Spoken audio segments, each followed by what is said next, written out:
What is up, guys? Welcome back to the channel. In this video I'm going to be showing you how to change the fluids in your front and rear diff in your 21 Ford Bronco, and we're also going to be doing the transfer case. Now, a couple specs real quick here, okay? These are important. Listen up. My Bronco is a Sasquatch Bronco. I have the M210 locking front differential. I have the M220 locking rear differential. I have the advanced 4x4 transfer case. That means it has a little 4A on the dial inside your cabin. Okay, so these specs that I'm going to be giving are particular to those axles. Now, other Broncos, they're going to be very similar, but the fluid capacities might be slightly different. I'm talking like 0.1 or 0.2 quarts. So make sure you refer to your owner's manual for all the specifications. Okay, let's get started. So for this task, you're going to need a couple different things. I'm using the Ford recommended fluid, okay? For the transfer case, this is Mercon LV automatic transmission fluid right here, read backwards. Maybe I'll flip the screen so you can see it.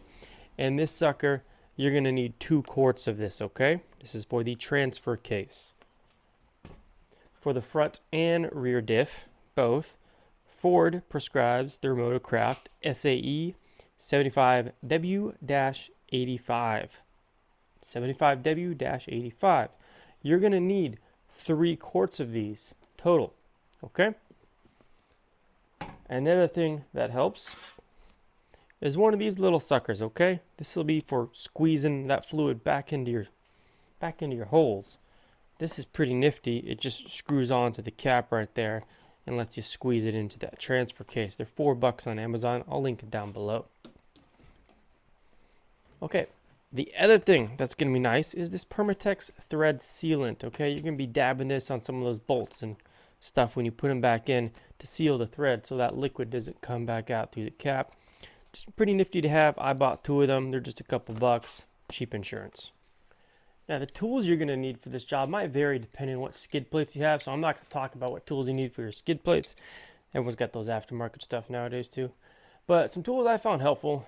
A skinny flathead screwdriver, you'll see why in the video. A pick of some sort, it can be any kind of pick. They're helpful, you'll see why. A 13mm deep socket, you're gonna need a deep socket. 10mm, doesn't have to be deep socket. The first one I found, these are rare, so I take what I can get. And then it also helps to have an open end wrench as well, 13mm or 10mm too if you want to use them on the other bolts. Get some open end wrenches. And of course the ratchets that apply for all the sockets I showed you. You're not a dummy. So the first thing we're going to start off with is the rear diff, okay? It's the easiest to get to except for my silly skid plate. So you're going to notice right off the bat you have 2 plastic clips holding this brake line in place. I already took this one off. 2 plastic clips. Those clips do not sell separately, okay? They are connected to the brake line. If you break those clips and you want new ones, you have to buy a whole new $80 brake line, replace the brake line, and bleed your brakes. Not fun. Or you can, rig up your own little clamp. So try not to break them. They have a very specific way to remove them, which I'll show you right now. So when they're on, it's on the stud like that, and it's got the brake line feeding through this hole right here, and you'll see that right there. You see how it feeds through that hole? So what you have to do is you have to pop this clip off of the brake line. That way you can unscrew the whole assembly off the stud, because inside the stud it's got these threads. You can kind of see the little plastic threads right there. So this whole thing will screw off the stud. So be very careful when popping this clip open, and you're going to want to use your pick and your skinny flathead screwdriver to work that thing loose until you get it popped off. And you'll see when you have that piece popped off, it comes open like that. Pull the brake line out and then just unscrew it off the stud until it pops off and save it. Be very gentle with it, don't break it. Okay, so now we're going to be taking off this diff cover, and to do that we're going to take off those 2 clips like we talked about, So I'll take off this one right now on camera. And then we're going to take our 10 millimeter. We're going to take these top bolts off. And then for these studs where the brake clips were, that's going to be a deep socket 13 millimeter. And then down here, I took these off because these were for my diff skid. I had aftermarket ones on there, Allen heads. But these are most likely going to be 10 millimeter as well. Okay, so we got all the bolts out except for those two studs. I loosened up the two studs just so I can pop the cover and still keep it from falling down. We're going to let the fluid drain out into that tub. And we're going to see what 42,000 miles looks like on a rear diff from some pretty hefty off-roading. Pretty sure we're going to find some metal, which is typical because it wasn't drained after it was broken in, which I recommend. And yeah, pretty sure we're going to find some milky stuff in there too from my diff breathers, from all the water and muck I've been through. But let's find out. We're going to take a hammer. We're going to softly tap around this diff cover and see if we can break it loose. And if you do have to pry, don't pry from down here because you're going to mess up this lip, the surface here, and you can ruin your seal. Pry from up here where there's a gap. That way you're not going to damage any seals.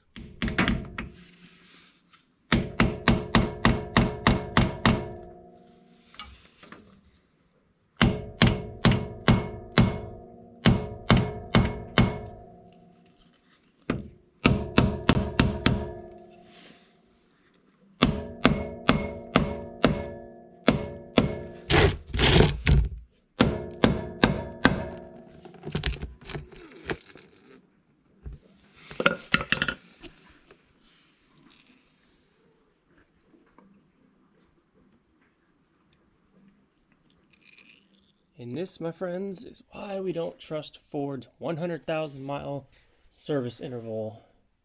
This stuff is about as dark brown as it gets. It is nasty. Like,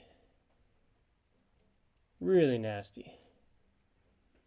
And you can tell from here there's some wearing on the teeth. It's not bad, but there's definitely some wearing down on that teeth right there. Those teeth, my bad. But nothing broken. So we're going to let this keep draining, check back in a minute, and then we're going to clean all this out and look more in depth at this fluid and see if we can find any metal.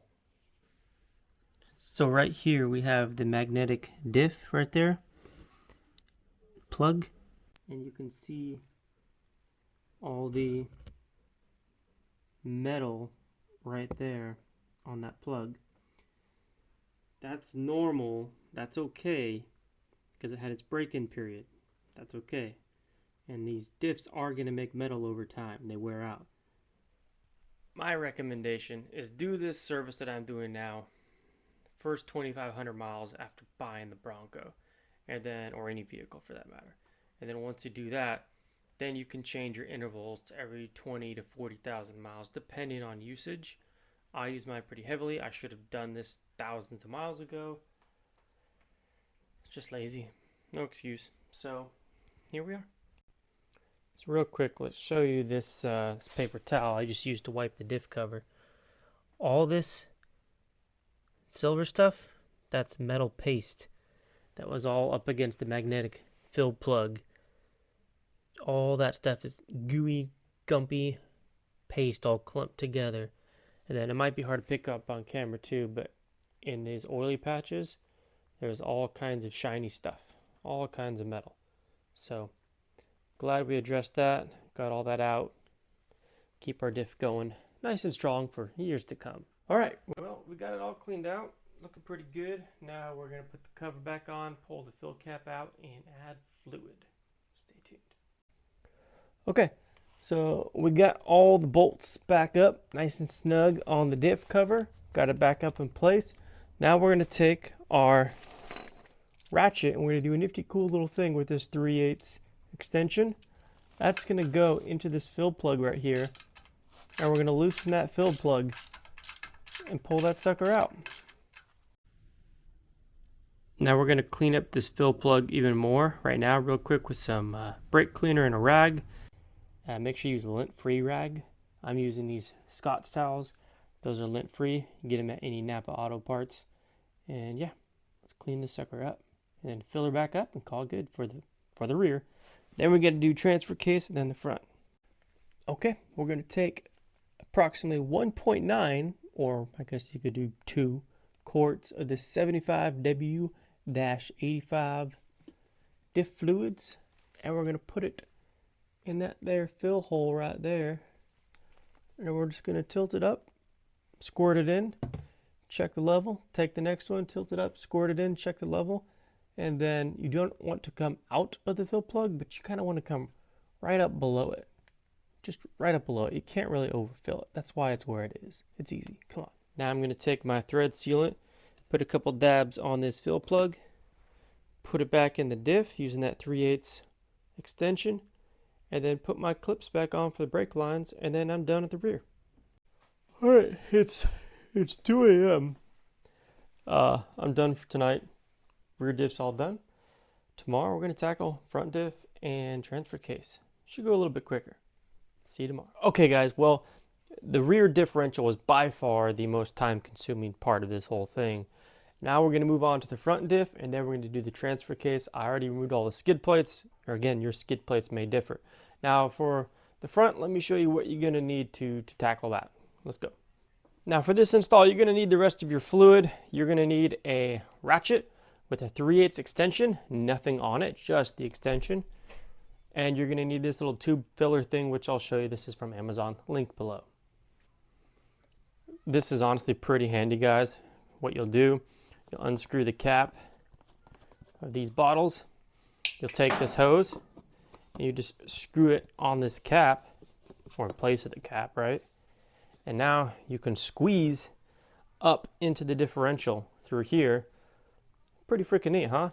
This is $4.99 on Amazon. All right, let's go do it. So you see right here on the differential, you got this bottom port right here. That's going to be the drain port. Your 3/8 extension is going to go right there into that square hole. You're going to undo it, and then that liquid's going to come out. Make sure you have a bucket to grab it. And then that up there, that second one up on the top towards the front, that's going to be the fill plug. That's why you need that kind of like a funnel, that squeegee funnel I showed you, to get up in there because it's too tight to dump a bottle. All right, let's get that stuff out, get it drained.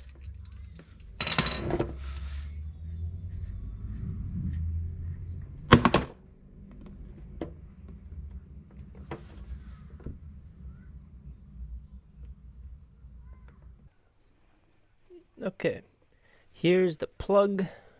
Let's see. Oh yeah, all that paste. So see this stuff? Not focusing. See that stuff that's gooping right there? This is all metal paste right there. It feels like putty is a good way of describing it, like kids' putty.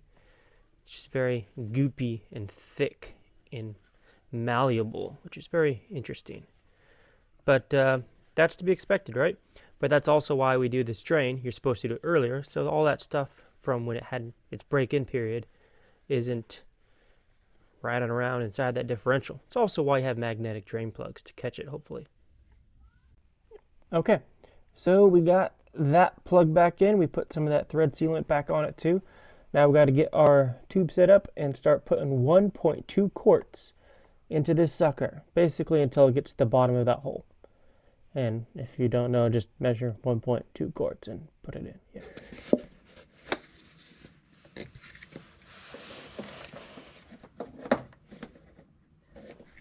Oof. Okay guys, last but not least, we're going to do the transfer case. This one's super easy. It'll be really quick, just like the front diff, probably even easier, and it's done the same exact way as the front diff. I'll show you. So we're here at the transfer case, and Ford essentially makes this idiot-proof, guys. They have a plug in the bottom that says drain right there, and a plug at the top that says fill. So, same thing, 3/8 extension, drain, 3/8 extension, fill. We're gonna let that drain, guys. I checked the magnetic plug, there was nothing on it, so no metal. That's good news, not even a paste. We're gonna pop this stuff in, 1.9 quarts, so essentially 2 of these, or however much it can take before it starts spilling over that fill plug. Same thing, put some thread sealant on and throw that sucker back in. The fluid is a little brown, but actually it looked pretty good. And guys, that's it. Make sure everything's ooga-doogad, torqued up, put your skid plates back on, and you're good to go. Now, special shout out to Carbon Steel from the forums who did a write-up on this. It helped me out when I was kind of walking through the amounts and fluids and stuff. He had it all laid out. And then also, you might notice that you don't put all the fluid in that it allots. Like it said to put in 1.9 quarts on that transfer case. I ended up putting in 1.6, 1.7. And that reason being is some of it's still in the bottom of that transfer case because the fill plug isn't at the drain plug, sorry, is not at the very bottom. It's okay, don't worry about it. As long as you got fluid coming out of that fill hole or it's right at the level, right below it, you're okay to go. So after you're done, make sure everything's torqued down. Make sure you're not leaking anywhere. Be safe. Pick up all your stuff. Then before you put the skid plates back on, do a little drive around the block. Make sure everything's good to go. Put your skid plates back on and start rocking and rolling and creating more metal to drain out in the next 20,000 miles. So stay tuned, cool your ash, pack your trash. I'll see you out in the trails.